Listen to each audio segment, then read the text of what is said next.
standards of Orthodox spirituality. Lord, have mercy, Lord, have mercy. A wondrous journey into Orthodoxy. Lord, have mercy. Prepared and presented by Angeliki Antonakou Lekea. Lord have mercy, Lord have mercy, Lord have mercy, Lord have mercy, Lord have mercy, Lord have mercy, Lord have mercy, Lord have mercy, Lord have mercy, Lord have mercy. Lord have mercy, Lord have mercy, Lord have mercy, Lord have mercy, Lord have mercy, Lord have mercy, Lord have mercy, Lord have mercy, Lord have mercy. Lord have mercy, Lord have mercy. Lord have mercy.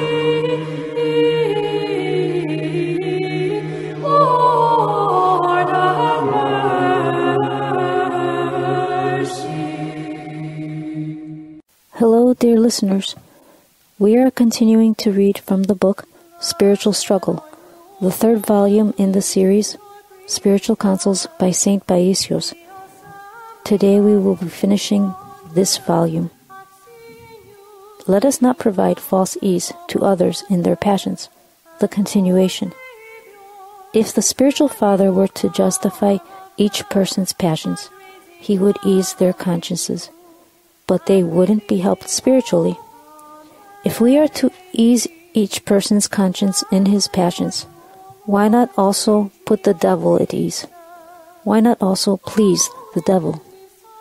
For example, you come and tell me, Sister so-and-so came and spoke to me in an insulting manner, and I say to you, well, don't pay any attention to her.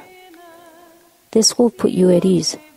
Then after a while, that sister comes and tells me something about you. Sister so-and-so has done this and that. And I tell her, well, you know how she is. Don't take her too seriously. Now I have put her at ease also. This way I put everyone at ease. But I also mislead them. In actual fact, I should tell you, come now, if the sister spoke like that to you, you must have done something to her. This will give you room to consider your guilt in the matter and to correct yourself. For from the moment you begin to realize your guilt, everything will get better. Real ease, real peace, comes when a person aligns himself with the gospel and tries to live patristically. The goal is how to be at peace in paradise, and not how to be at peace on earth. There are some spiritual fathers who put the thoughts of others at ease, and then these persons exclaim, the spiritual father has granted me a great degree of inner peace. But they unfortunately remain uncorrected. In fact, these spiritual fathers are supposed to help the person find his faults, help him correct these faults, and then guide him forward in his life. Only then does real peace come. Just putting someone at peace in his passions is of no help. For me, this is a crime. When the spiritual father is called on to help two people who are involved in a relationship, he must communicate with both. For instance, when he listens to the thoughts of two people who have differences, he must know both souls, for surely each person will present the situation as he understands it, and he should only agree to resolve their differences if they too agree to have them resolved according to the gospel. For all the other solutions are nothing but a constant headache that will continuously require aspirins. Then he must put each one in his place. He must justify neither one. He must point out to each one his faults, bring each of them to an even keel. This is how they'll agree and come to an understanding. The only good attribute I have is this: I never justify anyone, even when he is not at fault. When, for example, women come and tell me that they have problems in their family and that their husband is at fault, I scold the women. When the men come and complain about the women, I scold the men. I don't put their thoughts at ease. I don't ease their conscience. but instead I point out each person's faults and weaknesses. I say to each person whatever is needed in order for him to be helped. Otherwise, one will live at peace and the other will live at peace. But at home, they will start fighting again. He was right when he told me this about you. And do you know what he said to me about you? What I mean to say is that I never put anyone at ease with his passions. I often find it necessary to scold someone severely, for his own good, of course. But at least he goes away truly at peace with himself and with others. They may leave feeling that the medicine was somewhat bitter, but inside they understand that the medicine was more bitter for me than for them, and they feel the love that moved me to scold them. Yaroda, some people gain a sense of safety when you scold them. Yes, because I don't scold someone dryly without explaining. I will point out to him his good qualities so that he may develop them even further, as well as his faults that need to be corrected. But when you don't tell him the truth, there comes a point when he sees through the flattery and despairs. Dealing with cases of despair, an agitated young man came and told me, Yaroda, I'm a hopeless case. I'm incorrigible. Even my spiritual father said such things are hereditary. He was overwhelmed by feelings of despair. When people tell me that they have problems, I tell them, this happens for this and that reason. In order to change, you must do this and that. For example, someone has a certain thought that troubles him, and he can't sleep. He takes pills for his head, his stomach, and he asks me, should I stop taking the pills? No, don't stop taking the pills, I tell him. First get rid of the thoughts that trouble you, and then you'll be able to get rid of the pills. If you don't reject those thoughts, you will continue to be tormented just the same. For what good would it do if you were to get rid of the pills while he still has the tormenting thoughts? It is good if the spiritual father doesn't reach the point of giving up. He should be a little tolerant of the situation. But of course, the individual should work diligently to help himself. Once a young man got rough with his fiancée, who knows what he told her, and she, with indignation, took the car, drove away, and on the highway got killed in an accident. Following this tragedy, the young man wanted to commit suicide because he felt responsible for his fiancée's death. When he came and told me this, even though he had done a terrible thing, actually a crime, I consoled him and brought him to his senses to stop him thinking about suicide. After that, however, he went to the other extreme and became totally indifferent, and in the meantime found another girlfriend. When he came to see me again after a couple of years, I needed to and was able to give him a very serious jolting, for there was no longer any danger of him committing suicide. The jolting was necessary in order to shake him out of his indifference and to make him face reality. Don't you understand that you essentially committed murder, that you are the reason why the young woman was killed? If he had worked correctly on himself, he would have continued to be troubled over the accident, but would have received a measure of divine consolation. He would not have reached the state of irresponsible indifference. These situations require a lot of attention and vigilance. Someone makes a mistake and falls into despair. You must console him right then and there, but in order to avoid further harm, he must also develop a sense of Philotimo. Once a young man came to my Kalivi Panaguda, desperate because he'd become captive to carnal sin and could not be released from this passion. He had gone to 2 spiritual fathers who had attempted in a strict manner to help him realize how serious his passion was. In despair, the young man reasoned, since I know that what I am doing is a sin, and I can't correct myself and stop doing it, I will just break with God. When I heard his problem, I felt his pain and told him, "Look, my good fellow, never start your struggle with the things you cannot do, but with the things you can do. Let's see what you can do, and let's start from there. Can you go to church every Sunday?" "Yes, I can," he said. "Can you keep a fast every Wednesday and Friday?" "I can." "Can you give away as charity 1/10 of your salary? Perhaps go to visit the sick and help them?" "I can." "Can you pray every night, even when you have sinned, and say, 'O Lord my God, save my soul'?" "I will do it, Yeroda," he assured me. So I told him, "Start doing today all the things you can, and the Almighty God will take care of the one thing you can't." The poor fellow became peaceful and constantly repeated, "Thank you, Father." He had Philotimo, and the good God helped him.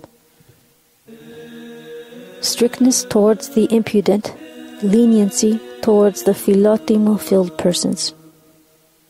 If someone wants to live virtuously, but was not helped in childhood, it is not flattery to tell him the good qualities you see in him, because in this way he can be helped and changed, since he is entitled to divine help, not having received human help in his childhood. Once I told someone, "You are a good man, however the things you do are unworthy of you." I told him this because I had noticed his good field and the bad seed he had planted in it. I noticed that inwardly he was indeed a good man, and that whatever evil he did was external. I didn't tell him, "You are a good man," in order to flatter him. I said it in order to help him, to motivate his Philotimo. Some people have the following rule: regardless of whether or not someone has a gift, they'll always say, "You have no gift," presumably to prevent the other person from being harmed by pride. In other words, everything is leveled. But when someone despairs of the evil he does, and also despairs due to the false idea that he has nothing good and no gifts, how will he be encouraged to struggle willingly? In contrast, if you point out to him the good attributes he has and cultivate his sense of Philotimo and nobility, he is helped, and he grows and makes spiritual progress. Now, as a rule, when I see that someone has a gift or is making progress in his struggle, I will tell him so. And when I see something getting out of line, will I let him have it? I don't think he'll be harmed either way, because both contain love. If someone is harmed by my behavior, this means he simply has a screw loose. For example, if the icon a sister has painted is good, I'll tell her it's good. But if I see that she becomes proud and begins to be impudent, I'll put her in her place. Naturally, if she becomes proud, her icons will become caricatures, in which case she will suffer yet another blow. If she becomes humble again, she will resume her good work. I am not pleased with sickly and superficial behaviors and stands. I can't stand disjointed and deformed things. I will keep adjusting them until they find their rightful place and form. Am I to encourage sickly, disjointed spiritual conditions? Yeronda, how can you help an impudent person who becomes even more impudent from the attention you give him?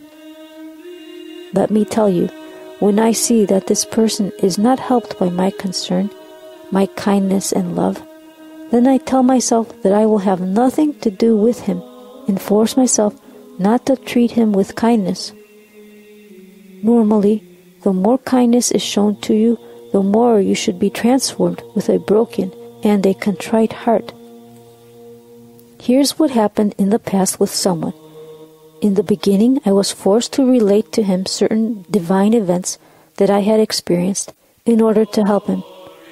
Instead of being deeply moved and saying with a contrite spirit, "Oh my God, what can I do to please you for this consolation?" he was emboldened and behaved with impudence. Then I took a very strict stand toward him, saying to myself, "I will help him from afar with my prayer." I decided to do this not because I didn't love him, but because this is what would help him. Yet what if he were to realize his mistake and ask for forgiveness? That would be good. We can then come to an understanding. Otherwise, if he is not helped by my Philotimo, I will get no appropriate response and have no direct relationship with him. When the other person has devoutness, humility, and no impudence, you too can act with simplicity. From the outset, I treat everyone with ease and simplicity. I am not reserved, hoping thus to prevent others from being emboldened and thus harmed. I give myself wholly in order to help the other person reveal himself in a loving environment, and eventually I point out his faults. Depending on his age, I consider each person to be my brother, my father, my grandfather.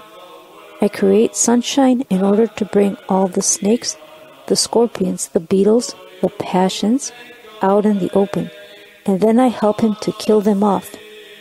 But if I notice that he doesn't appreciate this and is not really helped by my behavior, but is instead exploiting my simplicity and true love and beginning to behave with impudence, then I gradually distance myself so that he does not become even more impudent.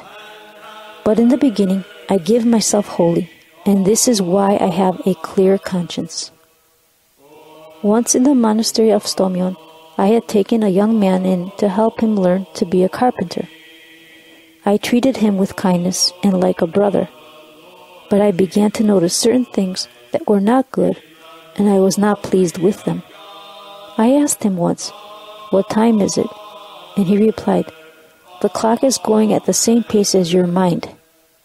Then I said to myself, "I can't continue this way. I will gradually hold back my mind because he is not benefiting." Normally, if this person had some Philotimo, he would have been deeply moved by the way I was treating him. But I saw that he could not fit in with me. He did not understand me. After that, he left on his own. I did not have to send him away. You see, tolerance and love make the impudent more impudent, and the Philotimo-Filled person have more Philotimo. Kindness harms the unrepentant. Yeroda, I remember once you scolded me very harshly. If need be, I will do it again, so we can all go together to paradise. Now I will take draconian measures. Look, I follow this rule. I try to help someone first to realize that he needs telling off, and then I scold him. Am I not doing the right thing? Because I scold someone when I see him committing a serious sin, I become the bad guy. But what can I do? Should I put them at ease in their passion to be on good terms with them, and then we can all go to hell together? My conscience never troubles me when I rebuke someone or make a remark that upsets him, because I do it out of love for his spiritual benefit. I see that he does not understand how much he has grieved Christ with what he is doing, so I rebuke him. Of course, I am pained and my heart is broken and contrite at the time, but my conscience doesn't trouble me for having had to scold him. I can go and receive Holy Communion peacefully without confession. I feel a consolation, a joy inside. For me, consolation and joy is the salvation of the soul. Yeronda, the thought occurs to me that you are consoling me, because either I cannot bear austerity, or you have often told me to do something, and I did not do it, in which case you gave up on me. Blessed soul, do you think that I would play games with the salvation of your soul? Young persons rehearse. Adults have good judgment and proceed steadily. Rest assured, If I notice anything wrong from a distance or from nearby, I will tell you. You must have trust and be at peace. Oh, haven't you understood me? You think I'd put your thoughts at ease lightly? When I see a sensitive soul or one that is overcome by a profound awareness of his fault, what should I say? That's when I provide consolation so that he doesn't despair. But when I see someone has a heart of stone, then I speak sternly to shake him up. If someone is heading towards a cliff and I tell him, "Go on, you are on track," am I not committing a crime? The bad thing with some people is that they don't believe you when you tell them not to worry, and they continue to be tormented. But if I see something evil, how can I not speak out? How can you allow someone to go to hell?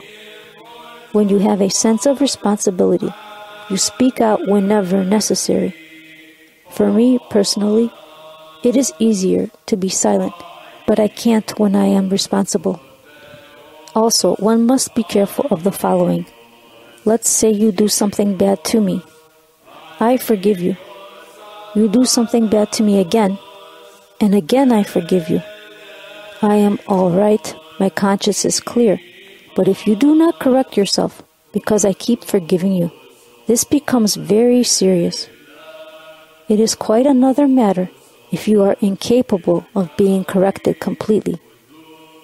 But you must try to correct yourself as much as you can.